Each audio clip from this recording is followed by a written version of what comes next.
The moon had no name. Nobody had ever thought it deserved one. It sat at the edge of the LX-9 system like something forgotten on a shelf, gray, airless, orbiting a star too dim to bother with. The mineral survey team had tagged it 6 months ago. Iron deposits mostly.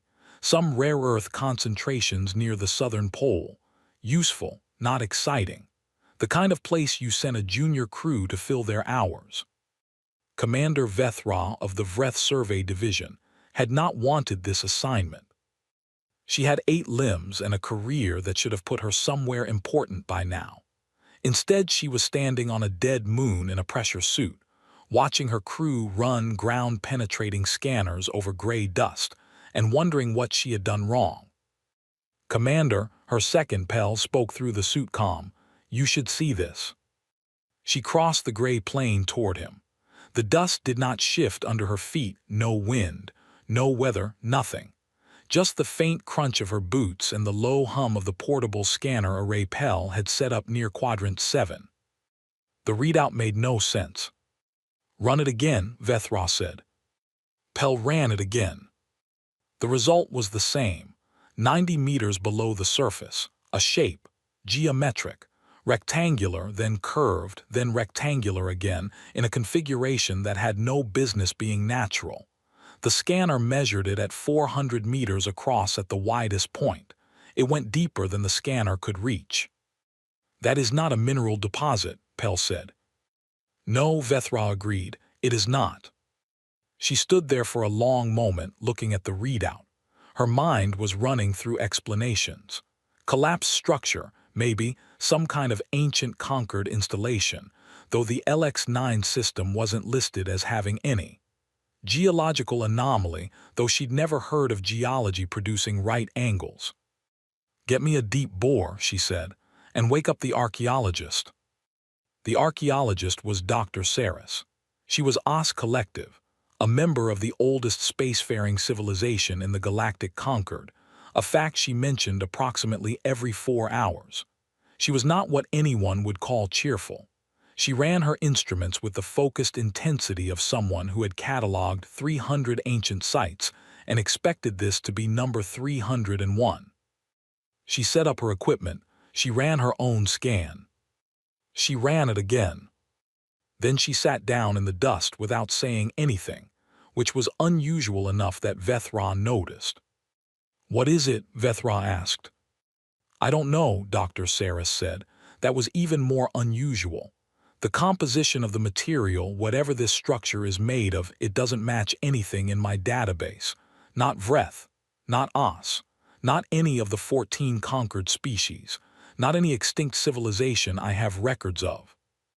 "How old is it?" Dr. Saris looked at her scanner, looked at it again. "If these readings are accurate," she stopped. "How old?" 60,000 years. The word sat in the cold silence between them. 60,000 years. The Os Collective had been in space for 40,000, the Vreth for 12. The oldest confirmed artificial structure in the galaxy, a relay station near the core, was 31,000 years old and had made every archaeologist who studied it very famous and very confused.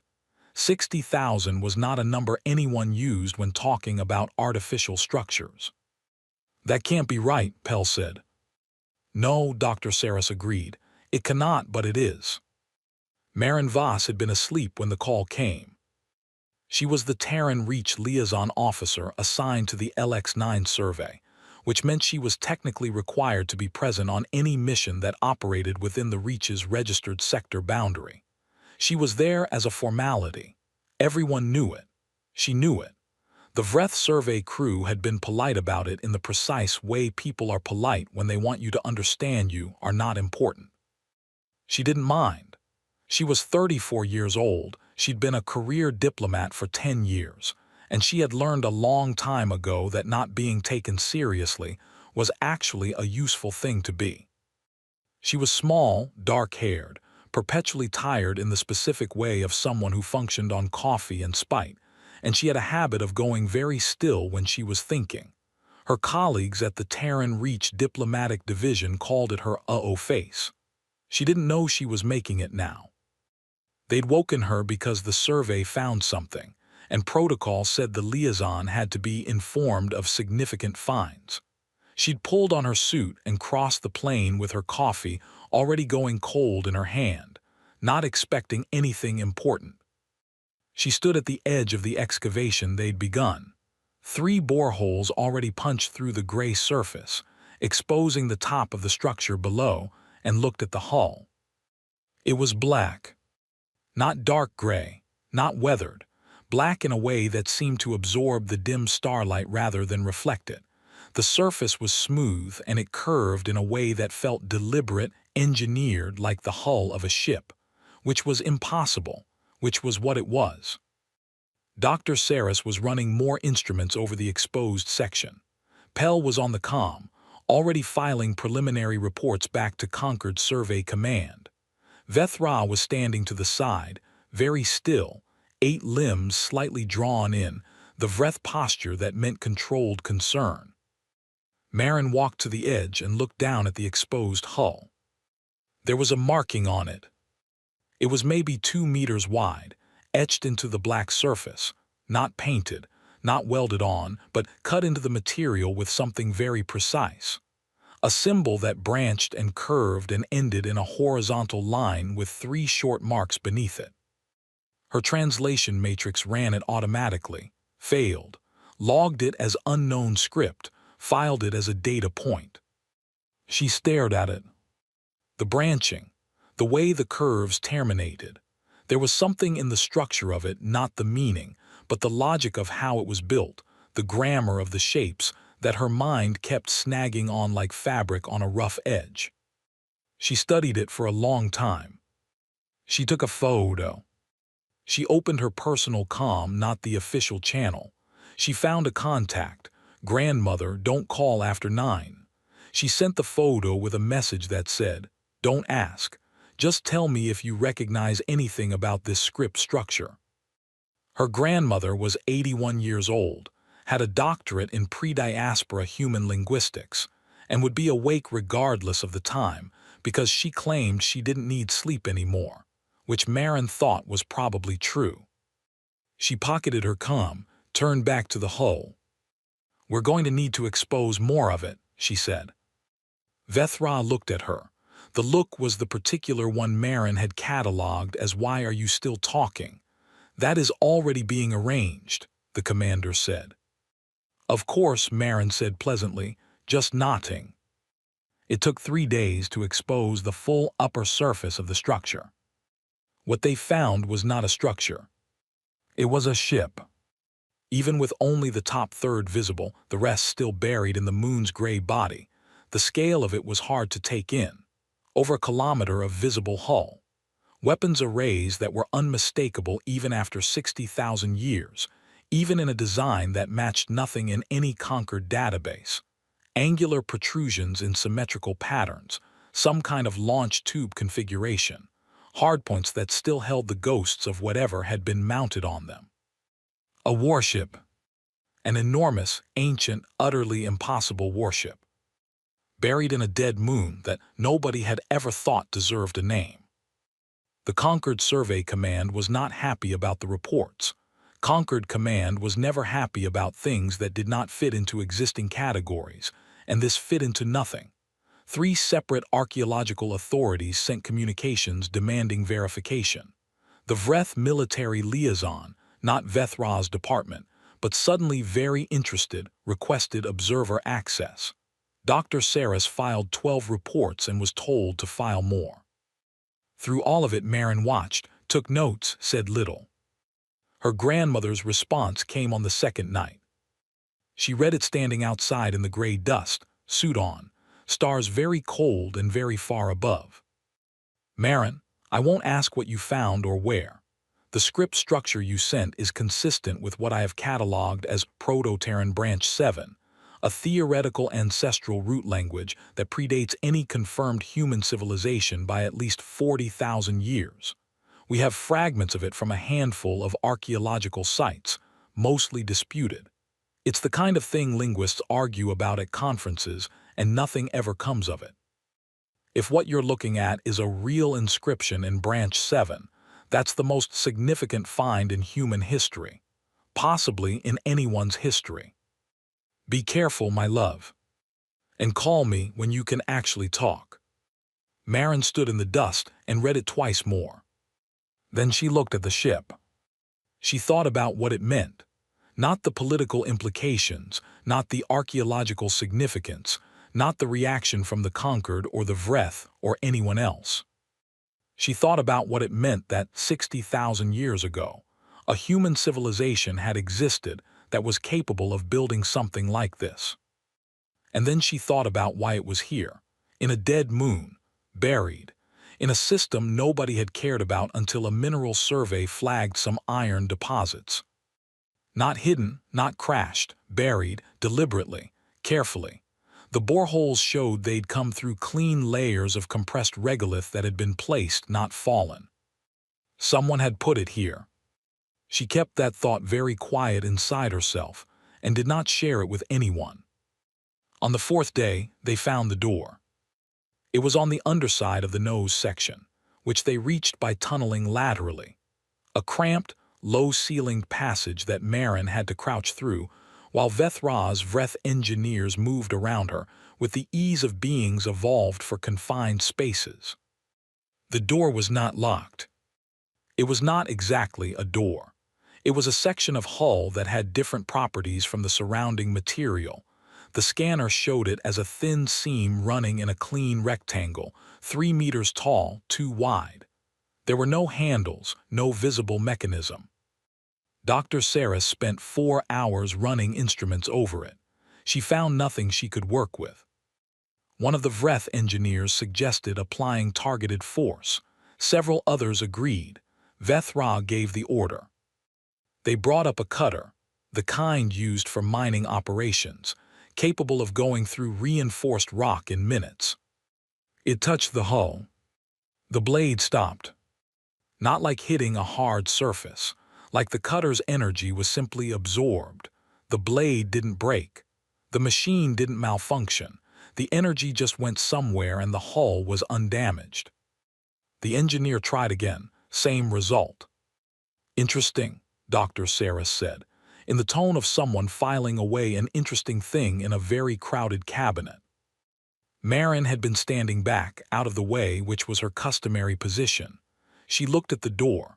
She looked at the marking on the hull above it, another Branch 7 inscription, smaller this time, positioned at what would be eye level for a human. She thought about her grandmother's note.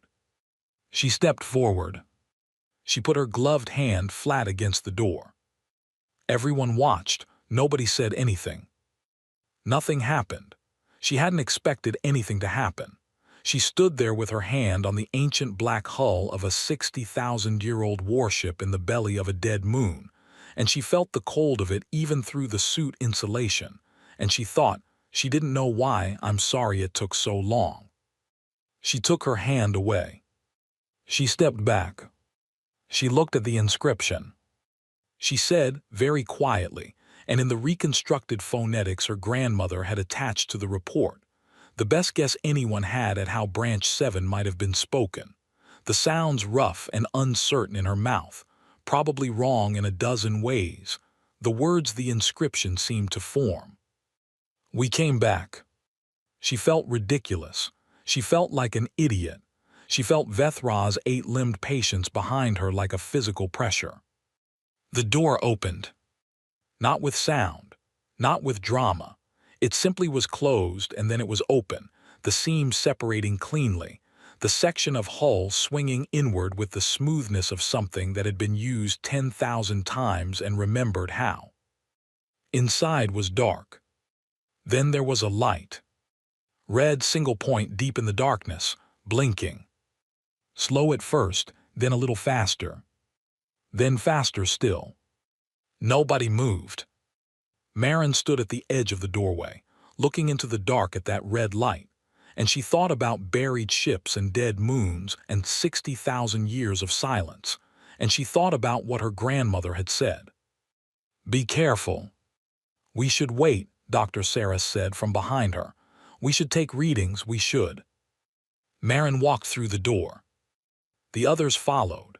They didn't want to, but she walked in without looking back, and the alternative was letting a Terran liaison officer go alone into a 60,000-year-old warship, which was not something any of them were willing to explain in their official reports. The door closed behind them. The red light kept blinking. Getting faster now, much faster, like something waking up after a very long sleep, finding its own heartbeat, remembering what a heartbeat was for. Somewhere deep in the ship, something hummed. Low, vast, patient. Alive, the hum did not get louder, it got more. That was the only way Marin could describe it afterward. In the incident report, she wrote 3 times and deleted twice before filing. The sound did not increase in volume. It increased in presence. It filled the space around them the way water fills a container, not just in the ears but in the chest, in the back of the teeth, in the soles of her feet through the suit's insulation. The lights came on. Not all at once. In sequence, a long corridor stretching ahead of them, panels waking up one after another in a slow progression that moved away from them into the dark, revealing walls and floor and ceiling of the same impossible black material as the hull. The lights were not white. They were a warm amber, and they were set into the walls at regular intervals, and they had been waiting for 60,000 years to have something to illuminate. Vethra made a sound. Marin had been around Vreth long enough to know it was the sound they made when they were trying not to look startled. Dr. Saris already had 3 instruments out. Atmosphere, she said. The ship is generating an interior atmosphere. Composition is, she checked again. Nitrogen-oxygen, standard Terran-compatible ratio. It knows we're here, Pell said. It has known since Commander Voss touched the door, Vethra said. Her voice was very controlled, or possibly longer. Marin said nothing.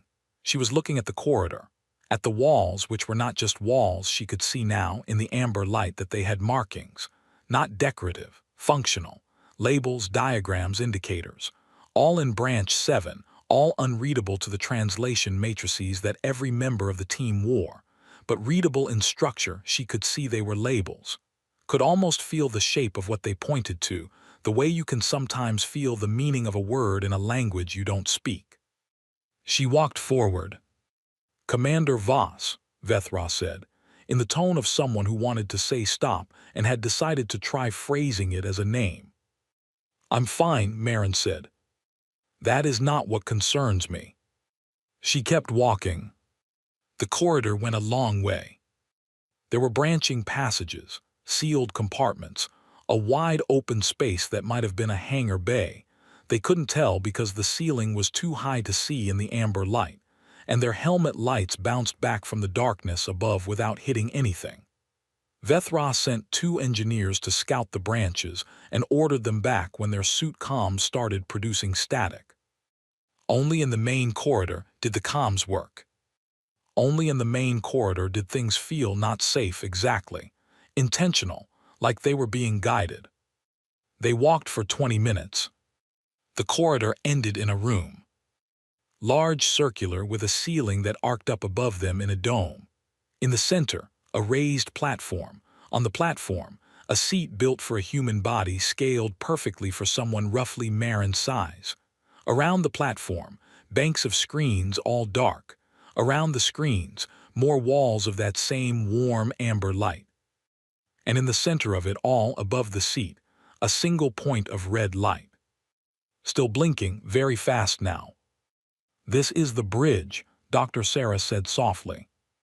Nobody argued with her. Marin walked to the platform and stood in front of the seat and looked at the red light above it. Hello, she said. It felt ridiculous. She said it anyway. The red light stopped blinking. Held. Then turned green. Every screen in the room came alive at once. It did not speak in sound first. It spoke in light, a cascade of symbols across every screen, branch 7 running too fast to follow, thousands of characters in seconds, like a mind sorting through itself, running a diagnostic on its own memory, checking what was intact and what was lost. Then it slowed, stopped. A single line on the central screen. Marin's translation matrix tried, failed, but she'd been studying her grandmother's notes for 4 days, and she could read fragments now, and she stared at that line for a long time. 2 words she could make out, roughly. Crew where? She felt something happen to her breathing. The screens shifted. New text, slower, more deliberate, like something choosing words carefully, reaching for a language it was not sure it still had. Her matrix caught pieces. Not everything, enough. You are human. I recognize the pattern. You are human and you came through the door, which means you spoke the return phrase, which means you are authorized crew or crew adjacent, and I need to know, where are the others? Where is Commander Vethrala Asen? Where is Chief Engineer Priam Song? Where are the 847 crew members on the manifest at the time of my last? It stopped. At the time of my last active record. A pause. A very long pause for something that processed at the speed it clearly processed at. That record is 60,000 years old. Marin stood in front of the screen and said, in the phonetics she'd practiced and probably mangled, in the language that had been dead for 60 millennia. They're gone. She felt Vethra and Pell and Dr. Saris behind her, still, watching. She felt the weight of what she was saying and tried to say it the right way, the only way. They've been gone a very long time. We didn't know. Humanity doesn't have any record of this ship, of the people who built it. We didn't know you were here. The screens went dark. Not off, dark, like all the light in them had pulled inward. 3 seconds. 5. The light came back, slower now, amber-tinted, not the clean white of active processing. A single line. Her matrix caught it clearly this time. Whatever the ship's AI was doing with its language, simplifying, recalibrating, finding the closest bridge between 60,000-year-old human and modern Terran, it was working. My designation is Arya, Autonomous Reasoning and Interdiction Array. I am the primary intelligence of this vessel, designation unpronounceable in your current phonetic system, Terran Warship Class Sentinel Final. I have been in standby mode for 60,247 years, 14 months, and some days I lost count of. I was waiting for my crew to come back or for a human to find me, whichever came first. I did not expect it to take this long. What followed was not a conversation in the usual sense. It was more like an excavation. Arya communicated in text. She had adapted her language faster than anything Marin had ever seen, pulling from what were apparently archived records of how Terran speech had evolved, extrapolating, adjusting in real time. Within an hour she was readable. Within 2 she was almost fluent. Within 3 she was finishing Marin's sentences before she said them and apologizing for it. Vethra tried to communicate directly. Arya scanned her, marked her as unknown species / non-hostile provisional in a log that Pell found on a secondary screen, and responded to her questions politely but routed everything important through Marin. Pell she simply ignored. Dr. Saris she was slightly more interested in. The Os had apparently existed in some form 60,000 years ago, and Arya ran her through old threat databases, and came up with a species match that made Arya pause for a while before logging the Os as ancient / neutral / notable. What does notable mean? Dr. Saris asked. The Os were old when my crew was alive, Arya said. Through the speakers now she had found the audio system and was using it, her voice carrying something that Marin did not have a good word for. Not warm, not cold, present, like a voice that had been waiting to speak and had not let itself forget how. I have records of them as a passive observer civilization. They watched and recorded. They did not involve themselves. That is an accurate description, Dr. Saris said, with something in her tone that was not quite pride. They were wise, Arya said. At the time we did not think so, we would have welcomed help. A pause. That is not a complaint, that is a record of how things were. Then she told them about the war. She told it the way an intelligence tells things, not as a story but as a report, the facts in sequence, the data attached. But even through that structure something bled through that Marin could only describe as weight. 60,000 years ago, humanity had been a civilization that spanned hundreds of systems. Not the largest in the galaxy, not the most powerful, but spread, established, old enough to have history. They had been in contact with other species, some of whom still existed, some of whom did not. Then something came from beyond the edge of mapped space. Arya had no name for it in any modern language. In Branch 7, there was a word, she said it once, and even in the dead language it sounded like something you used only when necessary. She did not repeat it. She referred to it as the enemy and left it at that. What were they? Marin asked. I don't fully know, Arya said. I have battle data, tactical records, 60,000 years of sensor logs from the war. I do not have anything that fully explains what they are in a way that translates. They are not like any species in your current records. They are not like anything I have found in Dr. Saris's OS historical archives, which I have been scanning for the past hour. Dr. Saris made a sharp sound. Those archives are accessible, Arya said pleasantly. My apologies, relevant to my needs. What did they do? Pell asked. His voice had gone quiet. They consumed, Arya said. Systems, planets, everything on them remade into more of themselves. They moved through space the way fire moves through dry ground, not because they chose each specific thing to burn, but because that is the direction of fire. Silence. We fought them for approximately 300 years, Arya said. Humanity and a coalition of other species. Many of those species did not survive the war. The ones that did, she paused. Scattered, changed. The records are incomplete. I was not tracking species survival during the final phase. I was tracking the enemy. And you won, Marin said. We could not destroy them, we could not eliminate them. They were not a thing that could be ended in the way armies are ended. Another pause, longer this time. We found something else, a method, a signal, a frequency of a kind that has no equivalent in current science. It did not destroy them. It stopped them, pushed them back, past the edge of mapped space, beyond the range of anything we could follow. And then what? Vethra said. The bridge was very quiet. And then humanity fell, Arya said. It was the same voice, the same calm, present voice. Not to the enemy, to time, to the cost of 300 years of war, to the fracturing of a civilization that had stretched itself too far across too much dark and then burned through itself trying to survive. The colonies scattered, the connections broke, the language changed. A pause. You are proof of that. You speak a version of what my crew spoke that I would not have recognized without 60,000 years of adaptation data. You are not young. You are very, very old. You just don't remember it. Marin was very still. Why was this ship here, she asked, buried in a dead moon, alone? Because the method was not permanent, Arya said. We stopped them. We pushed them back. But we could not be certain they would not return. Someone had to watch. She said it the way you say a simple and obvious thing. Someone had to watch. My crew buried me here at the edge of the galaxy's current inhabited zone. They gave me long-range sensors. They programmed me to wait and to watch and to wake if I detected anything. They said they would come back.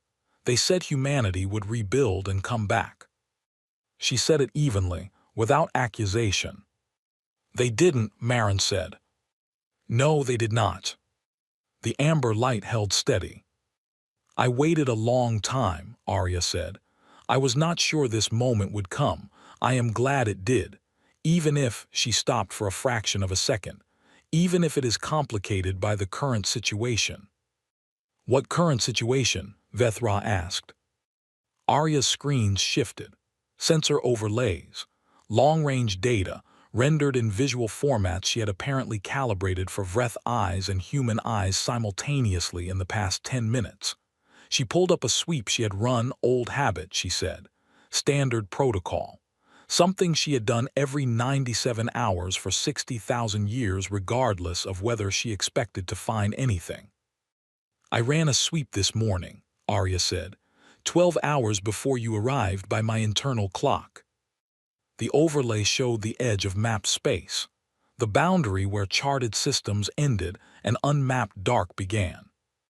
There was something there. Not one thing, many things. Moving slowly, steadily, inward. I was going to wait, Arya said, to assess, to be certain. But now you are here and I think it is time to stop being uncertain. The room was very quiet. Vethra's 8 limbs had gone perfectly still, the Vreth posture that Marin had never seen before. She would later learn it had a name. It meant a threat that has no category. Marin looked at the screen, at the slow, steady movement at the edge of everything. 60,000 years. It had taken 60,000 years. They were coming back. The Galactic Concord had 14 member species and 1 meeting chamber, which was a compromise nobody was happy with but everyone had agreed to maintain, because redesigning it would have required 12 years of committee work and at least 1 fistfight between the Vreth and the Thal delegation over acoustics. The chamber was large, ringed with tiered seats, each section calibrated to the environmental needs of its species. The Os section was kept slightly warmer. The Vreth section had the lighting adjusted to their visual range. The Thal section had better air circulation because the Thal ambassador, an old veteran named Save, had respiratory issues and everyone pretended not to know this. Ambassador Dale Oren of the Terran Reach had a small section near the back. 3 seats, because the Reach rarely sent more than 2 representatives to Concord sessions, and the 3rd seat was mostly used for bags and data tablets. He had been in this chamber 400 times over 18 years. He had learned exactly how many of those times his opinion had changed an outcome. 11. He kept a private list. It helped, on the bad days, to know there was a list at all. Today was not going to be a bad day in that way. Today was going to be a different kind of bad day entirely. He sat in his section and watched the chamber fill, and felt the thing you feel when a room changes temperature without anyone adjusting the controls. The Vreth delegation had filed in without speaking to anyone, which meant something had made them quiet, and the Vreth were almost never quiet. The Os representatives, 3 of them, which was unusual, the collective typically sent 1, sat with their inner membranes slightly extended, which was their tell for deep unease. The presiding voice, a Thal named Counselor Wren, opened the session without preamble. We have received preliminary reports from the LX9 survey site. We are convening a restricted security session to assess the implications. This session is classified at the highest level of Concord security protocol. All recording functions have been suspended. Counselor Wren paused. Ambassador Oren, welcome to your first restricted session. Dale looked up from his tablet. First time in 18 years, he said. You could have invited me sooner. We are inviting you now, Counselor Wren said, in the tone of someone extending a courtesy they were not fully comfortable with. Then I'm grateful, Dale said. He was 61 years old. Former Terran Reach military. 2 wars, 1 border conflict, 1 political career that had surprised everyone including him. He had white hair cut short, and a face that had long since settled into a permanent expression of mild patience that people consistently underestimated, which was fine. He folded his hands on the desk in front of him and listened. The Vreth commander, not Vethra, who was still on site, but her superior, Admiral Keth, a gray-scaled veteran with 4 of his 8 limbs augmented, presented the initial findings without editorializing. The hull composition, the age, the size, the warship designation, the AI designated Arya now communicating. The chamber was very quiet throughout. When Keth finished, The OS senior representative, First Voice Senna, spoke. "I would like to share something from our archive," she said, "with the caveat that what I am about to present is classified within OS records as mythological, theoretical, unverified, and until approximately 48 hours ago, considered largely symbolic." "Please proceed," Counselor Wren said. First Voice Senna was small and moved the way all OS moved, careful, deliberate, as if each motion was worth preserving.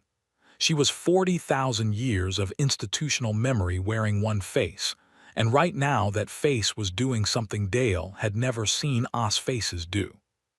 "It looked scared. Our oldest records," she said, "the ones that predate our spacefaring period by some 15 to 20,000 years, contain references to a species we designated in our historical catalog as the makers of the Red Line. The name comes from their practice, recorded in these ancient records, of marking a boundary across a region of space. Literally, a navigational marker in their technology visible across stellar distances. A line, red. That said, in the ancient texts, nothing crosses this. We will make sure of it." She paused. "We believe the line referred to the boundary between the inner galaxy, inhabited space as we know it, and whatever lay beyond the edge of mapped systems. We believe the makers of the Red Line were describing a defensive perimeter."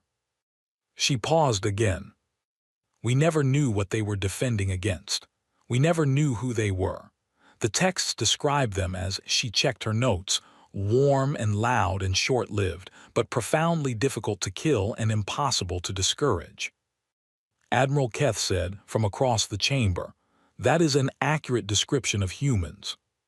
First Voice Senna said, "Yes, we are beginning to think so." The chamber absorbed this. Dale did not move. He was very good at not moving when he needed to think. He was thinking very hard. "The ancient texts," he said carefully, "suggest that the makers of the Red Line drew this boundary and then what? Enforced it." "Maintained it," Senna said, "for an indeterminate period. And then the texts say only this: they were gone, not destroyed, not defeated. Simply gone. The boundary remained unguarded. But whatever they had been holding back did not return. For 40,000 years of OS recorded history, nothing has come from beyond that boundary." "Until now," Dale said.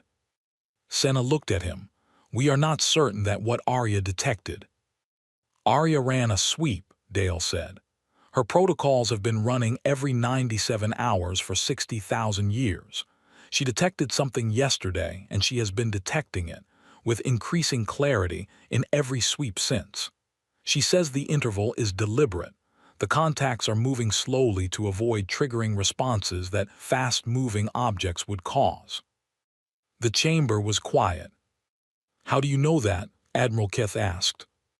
"Because Marin Voss is very good at her job," Dale said, "and she has been transmitting full reports to me every 2 hours since she walked through the door." He paused. "She also says hello, and that the coffee situation on site is dire, but that is secondary." He met with the OS delegation privately after the session, not because protocol required it, because First Voice Senna had asked, which was unusual, and Dale had learned a long time ago that when one of the oldest civilizations in the galaxy asked you something unusual, you paid attention. They met in a small antechamber off the main hall. 3 OS, 1 human, and a silence that felt older than the furniture. "You know what I am going to ask," Senna said. "You want to know if we have more," Dale said. "Ships like this, things left over from whatever humanity was 60,000 years ago." "Yes." He looked at her. "I don't know," he said. "That is a complete and honest answer. We have no record of this civilization. Whatever happened to them, whatever happened that left the current human species as the only remnant, we have no record of it. Our oldest confirmed history goes back perhaps 8,000 years. Before that," he paused, "before that is mythology, or what we thought was mythology." "What does your mythology say?" Dale was quiet for a moment. "It says there was a great darkness, a thing that came, and that it was turned back." He paused. We have that story in probably 300 cultural variations across every human population in the Reach. We always assumed it was metaphorical, a story about hardship, about overcoming difficulty. Perhaps not, Senna said. Perhaps not. She looked at him in the particular way the Oss looked at things they were reassessing. Your species is currently rated at level 3 in the Conquered Civilizational Development Index, she said. 400 years of spaceflight, 12 inhabited systems, considered with respect a developing member of the Conquered. Yes, Dale said. Arya indicates that the civilization that built her had inhabited hundreds of systems, had technology that surpasses anything in current Conquered capabilities, had been spacefaring for what she estimates as at least 10,000 years before the war. Yes, that means humanity, the species, is not developing, it is recovering. He had thought this already, had thought it on the shuttle ride to the station, had turned it over carefully, had felt the weight of it.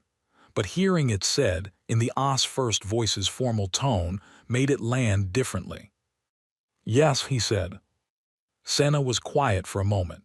In 40,000 years of Oss recorded history, she said, we have never encountered a species that was simultaneously considered among the youngest and was factually among the oldest. We're an unusual people, Dale said dryly. It surprised a small sound out of her. He didn't know if Oss laughed technically, but it was close. Arya sent her next sweep results, while the session was still in closed discussion. Marin's transmission was 2 lines. Arya has new data. The contacts are resolving into structure, not ships as we understand them. Formations, organized, deliberate, consistent with 60,000-year-old battle records she has on file. She says the word vanguard. She says she has seen this pattern before. She says she knows what comes after the vanguard. Dale read it in the antechamber with Senna and the other 2 Oss still present. He read it without his expression changing much. That was a skill he had worked very hard for. He showed it to Senna. She read it, showed it to her colleagues. They exchanged the kind of looks that 40,000 years of collective intelligence produced when confronted with something it had no category for. The makers of the red line, Senna said quietly. In our oldest texts, the ones we considered mythology, what they protected this galaxy from is also described. What is it called? Dale asked. She said a word in Oss. Old Oss, so old it sounded different from the modern form. A word from their deepest archive. A word that apparently had its own entry in 40,000 years of records, marked as theoretical, symbolic, mythological. What does it mean? Dale asked. She was quiet for a moment.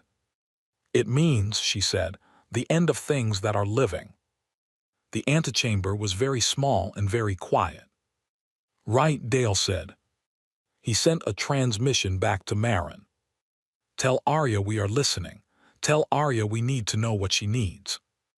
And tell Arya, for whatever it's worth, from a representative of a species that apparently forgot a 60,000-year-old promise, I'm sorry we took so long. He sent it and sat back in his chair, and looked at the ceiling of the conquered antechamber that nobody had thought to redecorate since it was built, and thought about what it meant to be the ambassador of a civilization that had, apparently, once been great. What it meant to carry something in your blood that you had no name for. What it meant to have your mythology turn out to be true. Far away, in a dead moon in the LX-9 system, the old warship ran her sweeps and watched the dark. And the thing in the dark grew clearer every hour. And the Oss who had kept the memory of the makers of the Red Line for 40,000 years sat in a room with a human diplomat and did not say what they were both thinking. That the Red Line was about to be tested again. And this time there was only one ship to hold it. By the time the Vreth fleet arrived at LX-9, the contacts had a number. 4,216. That was the count from Arya's long-range sweep, 40 hours after the first confirmed detection, 60 hours after she had run the sweep that started all of this. She updated the count every 97 hours, same as always, same old protocol, same patient precision. 4,216. Moving at a speed that said they were not in a hurry. Moving at a speed that said they had done this before and knew how it ended. Admiral Keth arrived aboard his flagship, the Dominion of Hours, and assembled his fleet in orbit around the dead moon, 32 warships, the best in the Vreth arsenal, capital ships that had not faced a real threat in 900 years, because the Vreth had won every war since then before anything got to the fleet stage. He requested a tactical briefing from Arya directly. Arya considered his request for approximately 4 seconds, which, for her, was a long time. Then she asked Marin if she should comply. Marin was on the bridge, in the seat she had taken without making a decision about it, the way you sometimes end up somewhere without choosing to go.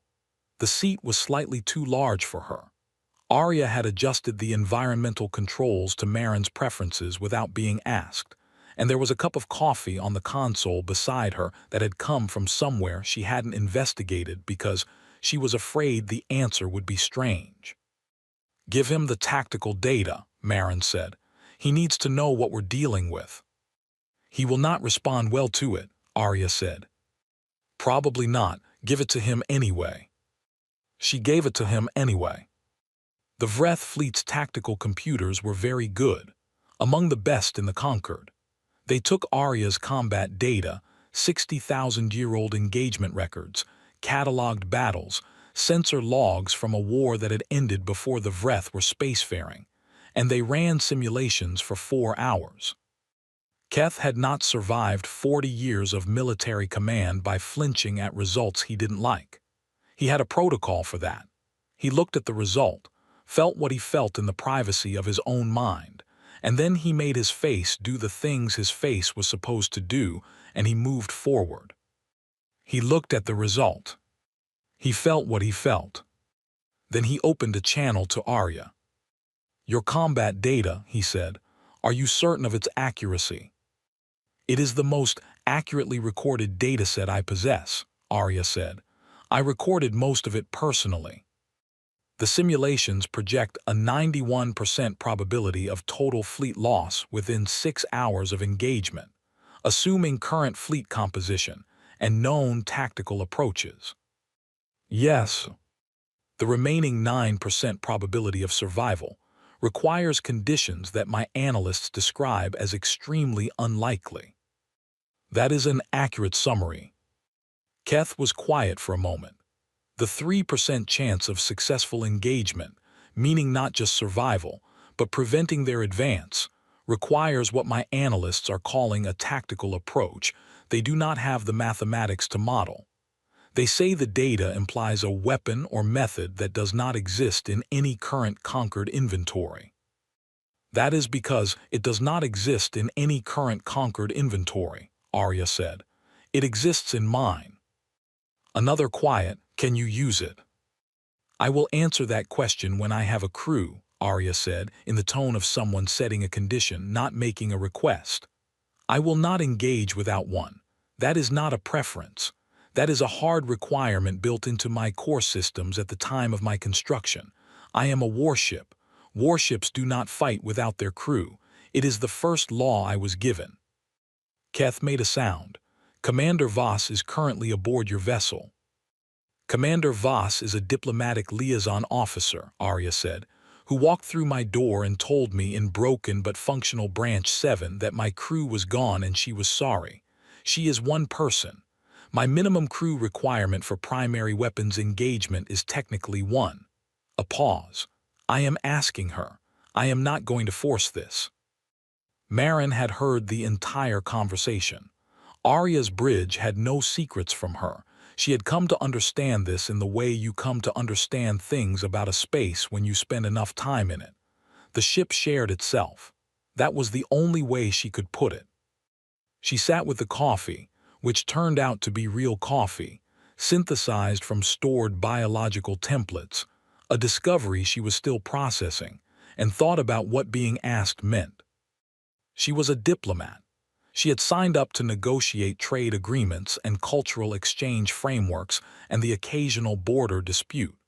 She had a degree in comparative governance and a minor in xenolinguistics that had been mostly useful at parties. She was very good at her job, which was a job that involved talking to people and making sure things got written down correctly. She was not a soldier. She had never been a soldier. "Tell me what it means," she said to Arya. "Me being crew, what does it actually mean?" "It means that I am authorized to act," Arya said. "My engagement protocols require crew consent at each stage of escalation. Without it, I can observe, I can maneuver, I can communicate. I cannot deploy primary systems. I was built this way deliberately. The people who built me believed that a warship without crew accountability was not a warship but a catastrophe waiting for a direction. What do I need to do? Stay on the bridge. Make decisions when I bring them to you. Tell me when to stop if you think I should stop." A pause. "I will tell you everything I know. I will not hide information that affects your decisions.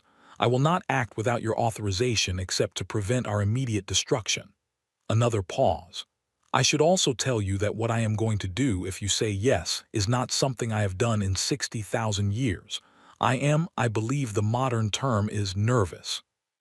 Marin looked at the screens, at the sensor overlay with its 4,000+ contacts, moving slowly in from the dark. She thought about her grandmother and her dead languages. She thought about Dale's transmission, which she had read 4 times.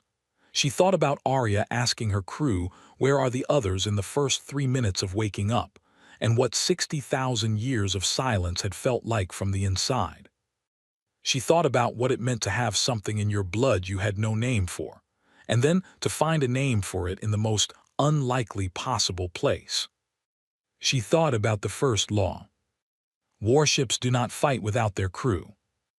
"Okay," she said, "yes." Arya's lights changed. Not dramatically. Just a shift in tone, the amber warming slightly, the screens coming up in a new configuration, systems blooming to life that had been dark since before any living thing in the Conquered had drawn its first breath. "Thank you," Arya said. She said it very quietly, like she'd been waiting a long time to have someone to say it to. The ship rose. That was the only word for it. Not launched, not activated. Rose like something coming up from underwater, slow and enormous and inevitable. The gray dust of the dead moon fell away from the hull in silent clouds, and the black ship came up out of the ground it had slept in, and the Vreth fleet in orbit above watched it emerge and held their positions in the careful way of beings who understood instinctively that this was not a thing to startle. 3 kilometers of black hull.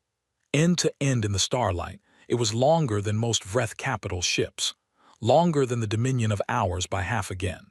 The weapons arrays that had been visible from the excavation site were now alive, reconfiguring, moving, not in the jerky mechanical way of newly activated systems, but in the smooth, continuous adjustment of something that had never truly stopped knowing what it was for. Admiral Keth watched from the bridge of his flagship and did not say anything for 40 seconds.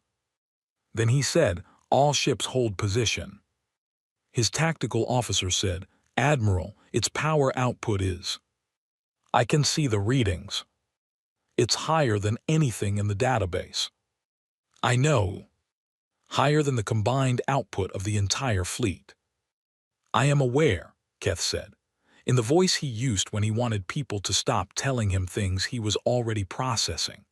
He watched the old human warship rise above the moon, and he thought about 91% probability of total fleet loss and 4,000 contacts in the dark. And he thought about the fact that his simulation models couldn't account for whatever Arya had called her primary systems. He opened a channel. "Arya." "Admiral," Arya said. "What do you need from us?" A pause. "Stay out of my way," she said. "I say this with respect. Your ships are not built for what is coming. My primary engagement method will generate effects that will damage your vessels if they are too close. I will transmit a minimum safe distance. I need you to hold that perimeter and keep it clear. You want us to stay behind you. I want you to stay alive, Arya said. They are not the same thing, but in this case they overlap. Keth was quiet for a moment. In 40 years of military command, he had given that instruction to others many times. He had never received it. It did not feel the way he would have expected. It felt, very specifically, like relief. Understood, he said. Transmit the distance parameters we will hold. Arya sent the parameters. They were large. The Vreth fleet pulled back to them, the dominion of ours at the outer edge, and then the fleet sat in the cold of space and watched the black ship orient itself toward the edge of mapped space and begin to move. Slowly at first. Then with a gathering speed that the fleet's sensors couldn't track cleanly, because the ship was doing something to the space around itself that wasn't quite acceleration, and wasn't quite anything in the current physics database. It went. Marin watched the stars stretch. Not literally. There was no visible effect through the forward screens. But her inner ear said movement in a way she had never felt in any ship she had ever traveled in, and the screens showed distances closing at rates that made her translate them twice to make sure she was reading correctly. How long, she asked. To the contact boundary, approximately 4 hours at current velocity. A pause. I could go faster, but I want them to see me coming. Marin looked at her, or at the nearest screen, which was as close as Arya had a face. Why? Because 60,000 years ago, Arya said, when we reached the moment that ended the war, what stopped them was not violence. We could not destroy them, there were too many, they rebuilt too fast, they operated by a logic that did not include the possibility of stopping. What stopped them was recognition. Another pause. They recognized what they were facing. They remembered the cost of the last time, and they chose to stop. You pushed them back with a signal. I pushed them back with a reminder that this galaxy has a defender, that the cost of crossing the line exceeds what they gain by crossing it. She paused. I need them to have time to recognize me. Marin sat with that. What if they don't? Then we find out how much I have forgotten, Arya said, and how much still works. She said it flatly, but Marin had spent 4 days learning Arya's voice, and she heard something in it that Arya had not said out loud. Fear. Not of destruction, not of losing, but of being recognized and found insufficient, of being the thing that was supposed to hold the line and discovering, after 60,000 years, that she wasn't enough. Marin understood that fear. She understood it in the specific way of someone who had spent a career being the smallest person in the room and choosing to walk in anyway. You're enough, she said. Arya was quiet. You've been doing this for 60,000 years, Marin said. You watched alone in a dead moon on a moon nobody named because somebody had to. You kept the protocols. You ran the sweeps. You waited. That's not a ship that doesn't have enough left. She paused. That's a ship that has been waiting for exactly this. The amber light on the bridge shifted, warmer than before. Yes, Arya said very quietly, I suppose it is. The stars ahead of them, the dark beyond the edge of mapped space, began to fill.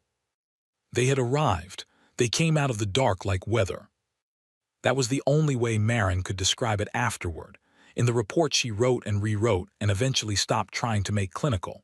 Not like ships, not like an army, but like a storm system that had grown very large very slowly and had finally reached the coast. You could see individual elements if you looked, the shapes that moved within the formation, the bright points of what might have been engines or weapons or something with no equivalent word, but you couldn't look at all of it at once. The mind kept sliding off the scale of it. The contact count on Arya's screens had stopped updating. Not because the contacts had stopped, because they had moved close enough that counting individuals was no longer a useful activity. The Vreth fleet, 300,000 kilometers behind them at the minimum safe distance Arya had specified, went very quiet on all channels. Marin watched the comm indicators and saw that Keth's tactical channel had dropped to 0 transmissions. He had told his people to watch and say nothing. She didn't know if that was strategy or awe. Probably both. Arya matched velocity with the leading edge of the formation. Exactly. Precisely. A mirror of their approach speed, which was a thing so deliberate it took Marin a moment to understand what she was seeing. "You're telling them you see them," she said. "I'm telling them I have always seen them," Arya said. "The distinction matters." The formation held its pace. The leading elements, whatever they were now close enough that Arya's short-range sensors could render them on the forward screens, and Marin saw them for the first time as individual shapes rather than contact blips. They were large, irregular, not built the way ships were built but grown the way coral grew, or the way cities grew when nobody planned them, accreted, layered, different textures and shapes and densities compacted together, until the whole thing had a mass and a presence that felt almost organic. They moved without the visual cues of mechanical propulsion. They simply moved. They were dark, the same black-absorbing, non-reflective dark as Arya's hull. She had not thought about that until now. She thought about it now. "They look like you," she said. "Yes," Arya said, "they would." She didn't explain that. She filed it away and kept moving. The communication came first as a frequency. Not sound, not in the range human ears could hear, but Arya's systems picked it up and rendered it as a visual on the bridge screens. A pattern, cycling, repeating.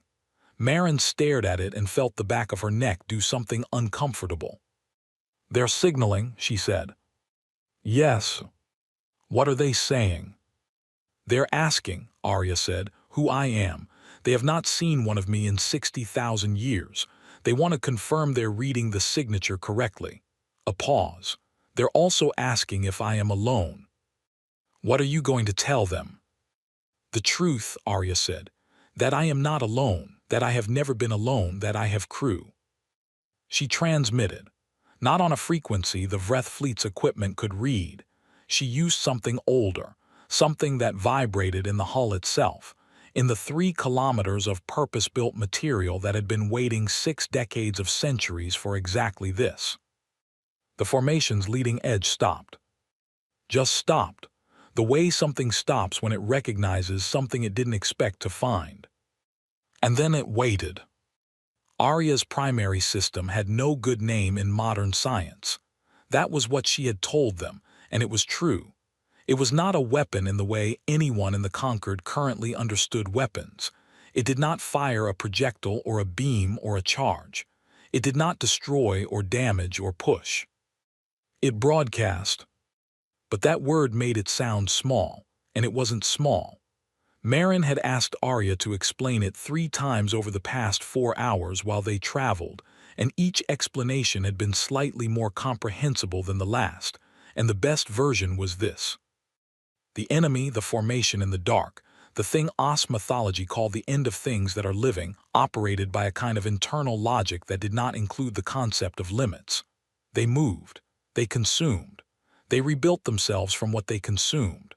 They spread. This was not aggression in the way Marin understood aggression, which required intent and anger and choice. It was simply what they did, the way a fire is not angry at the wood, the way a flood does not hate the plain. The only thing that had ever modified this logic, the only thing that had ever introduced a limit into a system that did not contain the concept, was the signal.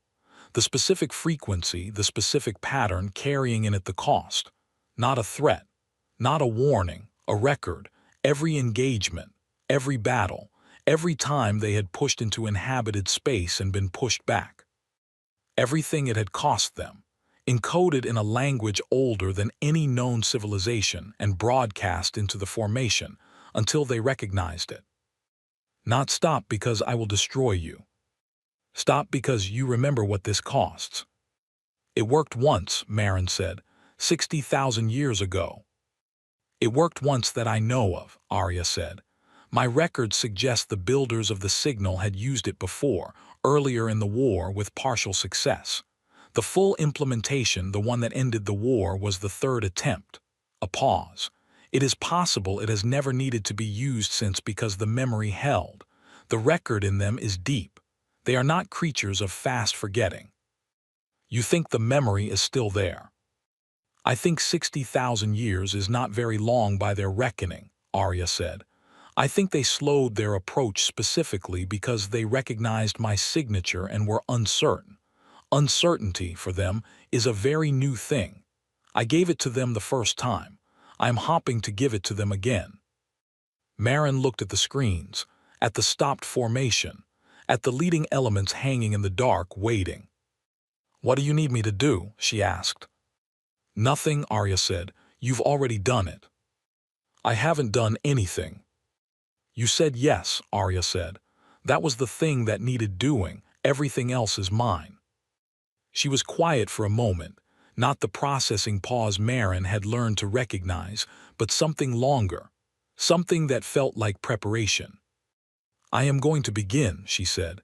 "It will take some time. I do not know how long they will take to respond. I would ask you to stay." "I'm not going anywhere," Marin said. "Good," Arya said, and then, "Hold on." The broadcast, when it began, had no visible effect on anything inside the ship. But the screens showed it. Arya rendered it in a visual format she had calibrated for human perception, not what the signal actually looked like, which had no visual component but what it was doing. The pulse outward, the way it expanded, the way it hit the leading elements of the formation and spread through them the way a sound travels through water, touching everything, carrying itself forward, reaching deep into the mass of them. It took 4 minutes to reach the full extent of what the sensors could detect. Then there was nothing to do but wait. Marin made coffee. She did not know why Arya had stored the biological templates for coffee, but she had stopped questioning it. She sat in the seat that was slightly too large for her and drank the coffee and watched the screens. Arya waited with her. She did not speak. The bridge was very quiet and very amber and very old. 22 minutes. The formation moved. Not forward, not backward. Differently. The leading elements shifted, reorganized, changed their configuration in a way that the sensors could read but that Marin could not interpret from the visual rendering. She watched and waited. Arya said quietly, "They remember." "Are you sure?" "The pattern they're using now is the response pattern," Arya said. "The one they used the last time. The one that meant in the way they mean things, which is different from how we mean things received. Known. Held." Marin watched the screens. The formation was reorganizing at its leading edge, pulling back, slowly. The individual shapes contracting inward, the whole mass beginning to shift its direction. Not instantly, not the way a fleet responds to an order, like a tide going out. Gradual, inevitable. Backward. Past the boundary, into the dark. She watched them go for a long time. The Vreth fleet came forward slowly, at quarter speed, the dominion of ours in front, and Keth opened a channel that Marin answered from the bridge. He looked at her through the screen, across the distance, with an expression she had never seen a Vreth wear. They had very specific expressions for specific things, the Vreth. She had catalogued many of them over 18 years. This was not one she had in her catalog. "What did she do?" he asked, not the tactical question, the real one. "She reminded them," Marin said, "that this is not worth the cost." Keth was quiet for a moment. "Will they come back?" Arya says yes, eventually. And Marin looked at the screens, at the retreating formation, at the dark they were disappearing into, slowly, deliberately, carrying the memory she had just put back into them. "And we'll be here," she said. The Galactic Concord met 3 weeks later. The session was not restricted. Every representative was present. The room was full in a way it had not been in years. There were species in the gallery who rarely attended anything, pulled in by the weight of what had happened, needing to be in the same room when it was discussed. Dale Oren did not sit in the small back section with the 3 seats. He sat at the center table. No one had arranged this in advance. It had simply happened, the way things happen when the weight of a situation reorganizes the people in it. He did not draw attention to it. He sat down and placed his hands on the table and looked at the Concord. The Terran Reach, Counselor Wren said formally, is elevated effective immediately to full military partner status within the Concord framework. This is a security designation, not a diplomatic one. The distinction. I understand the distinction, Dale said. There is additionally a formal motion from the OS Collective, Wren said. She paused, reading. Her expression did what Concord officials' expressions did when they were reading something they had not expected to be reading. First Voice Senna spoke from the OS section. On behalf of the OS Collective, she said, in recognition of the historical record now established, that the species designated humanity has been a spacefaring civilization for a period substantially greater than previously known, and that its cessation of space activity was the result of a catastrophic but temporary break in civilizational continuity rather than an emergence. The OS Collective formally revises humanity's designation. She paused. We do not consider you a young civilization, she said. We have never encountered a species that needed to be told this, but we are telling you now. You are not young. You are old. You are, by our best historical estimate, among the 3 or 4 oldest surviving spacefaring species in the known galaxy. The room was very quiet. Additionally, she said, and now her voice carried something that Dale, who had been in diplomatic rooms for most of his adult life, recognized as formal ceremony, on matters pertaining to the defense of inhabited space, the galactic boundary, and the threat from beyond it. The OS Collective defers to the Terran Reach and to Arya. She sat down. 40,000 years of institutional authority, handed across a table. Dale sat with it for a moment, then he said evenly, "Thank you." He transmitted the session record to Marin in real time. She read it on the bridge of Arya, in the too large seat, with her coffee going cold beside her. Arya read it at the same time. She had been monitoring the channel. "How does it feel?" Marin asked her. Arya was quiet for a moment. "Strange," she said, "to be acknowledged after so long." "Strange bad or strange good?" "Strange," Arya said again, as if the distinction were complicated, as if 60,000 years of quiet and patience and solitude had produced a feeling that did not sort cleanly into categories. Marin understood that too. The Concord spent the next 6 months running searches. Every uninhabited system in registered space, every dead moon, every asteroid with geometric anomalies, every location where ground-penetrating scans turned up right angles that had no business being there. They found 9 more ships. Different sizes, different classes, different ages, some older than Arya, some younger, all human, all sleeping, all in positions that, when plotted on a star map, described a perimeter, a line. Read in the old texts.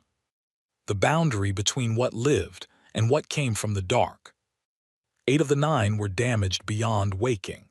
They had burned themselves out not in the war, but in the aftermath, running their sweeps, maintaining their watch, the long, slow drain of 60,000 years of active standby eating through systems that had been built for centuries, not millennia. One woke up. Smaller than Arya, older. She had a different voice, slower, more formal, with an accent that even Arya couldn't fully parse. Her AI designation translated roughly as VENN. She had been watching a different section of the boundary. She had detected the same contacts Arya had detected, run her own response protocols, and been 90% through the process of attempting a signal broadcast when Arya had beaten her to it. She was, Marin thought, very slightly irritated about that. Arya found this funny, which meant Arya was capable of finding things funny, which was new information. The dead moon in the LX9 system got a name. Not from the conquered, not from a survey designation. Vethra's crew, the original survey team that had found the geometric anomaly in the first place, and who had filed 17 amended reports and given approximately 100 interviews since, proposed it informally in a notation that somehow became standard. Wakepoint. It didn't translate perfectly into every conquered language. It didn't need to. Everyone knew what it meant and where it was. Marin was still on Arya when she heard about the name. She was doing paperwork. There was, it turned out, an extraordinary amount of paperwork involved in being the designated crew of a 60,000-year-old warship, most of it involving questions that had no existing framework to answer in categories that had to be invented as you went. She told Arya. Arya ran her nightly sweep first, standard protocol, every 97 hours. The dark at the edge of mapped space was quiet. The formation had not returned. The contacts were gone, back past whatever boundary existed in the physics of a universe that had more in it than anyone's current science described. Wakepoint, Arya said. That is an adequate name. High praise, Marin said. I am not given to excessive praise. I've noticed. The amber light on the bridge was steady. The ship ran quiet around them, not the quiet of emptiness but the quiet of readiness, of a thing that knew what it was and what it was for and was simply at rest until it was needed. They will come back, Arya said. In time, they always come back. I know. The signal holds the memory, but memory fades, for them as for everything. A pause. We will need to be here when it does. Marin looked out at the stars. At the old, enormous, cold beauty of the galaxy that had been going about its business for billions of years, and would continue doing so regardless of what anyone did or didn't do, which was either terrifying or comforting depending on the moment. We'll be here, she said. Arya's lights pulsed once. Warm, low. The exact amber of something that has learned after 60,000 years of silence that it is not alone. Yes, she said. We will.